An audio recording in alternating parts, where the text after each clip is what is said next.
سړو ته ولې پردۍ ښځې ښایسته ښکاري؟ قدرمنو، نن در سره یو ډېر ضروري یو پټ راز شریکوم. دا ویډیو خامخا تر اخره وګورئ. که تاسو ته معلومه وي یا ستاسو تجربه وي، نو کوم سړي چې واده کړی وي نو هغه ته د واده نه څه موده پس خپله ښځه ښایسته نه ښکاري او پردۍ ښځې ورته ډېرې ښایسته ښکاري. په همدغه باره کې یو کس چې دوه ښځې کړې وې، د یو چا نه، د یو مشر سړي نه، د یو عالم نه، د هغه نه یې پوښتنه وکړله چې ما ته په بازار کې پردۍ ښځې ښایسته ښکاري، زه څه وکړم؟ زما خپله ښځه نه ده خوښه، زه وایم چې زما ښځه توره بلا ده او د بازار ښځې ډېرې زیاتې ښایسته دي. هغه ورته وویل چې که ته داسې وکړې چې د دې ټولې دنیا ښځې راجمع شي او هغه تا سره واده وکړي او دغه ښځو سره ته څه وخته پورې مزې چرچې وکړي، خو بیا به هم د دنیا ښځې چې ختم شي تا ته به د کوڅې سپي ښایسته ښکاري، خو دغه خپلې ښځې به درته ښه نه ښکاري. نو هغه ورته وویل چې دا ستا د نظر غلط فهمي ده او ته په دې طریقې سره د خپل نظر حفاظت نه کوي. تا ته پکار دی چې ته د خپل نظر حفاظت وکړې، د پردو ښځو ته د کتلو نه ځان وساتې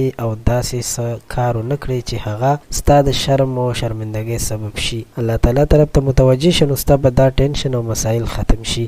ځکه چې کله هم ته د نظر حفاظت نه کوي، نو شیطان په تا باندې کوشش کوي چې ستا توجه د پردو ښځو اړخ ته واړوي. نو قدرمنو، یقینا چې دا یو حقیقت هم دی چې خلک اکثره داسې دي چې هغوی پردو ښځو پسې ګرځي. اگر که خپله ښځه به ډېره ښایسته هم وي، خو بیا هم کوشش به کوي چې پردۍ ښځې سره ناروا کار وکړي، بدکاري وکړي ورسره او په دغه طریقې سره هغه خپل شوق، خپل شهوت پوره کړي. نو دا ویډیو مو ضروري وګڼله چې هغه کسانو سره شریک کړو څوک چې داسې ذهن لري. امید لرم چې ستاسو به دا پیغام، دا ویډیو خوښه شوې وي. دا ویډیو د کتلو مو ډېره مننه کوم. که غواړئ تاسو په آینده کې هم همدغسې معلوماتو نه خبر وساتو، نو زموږ چینل ضرور سبسکرایب کړئ. په آینده وخت کې به تاسو سره زموږ نوي معلومات، ویډیوګانې، خبرونه او ټول انفارمیشن شریکیږي.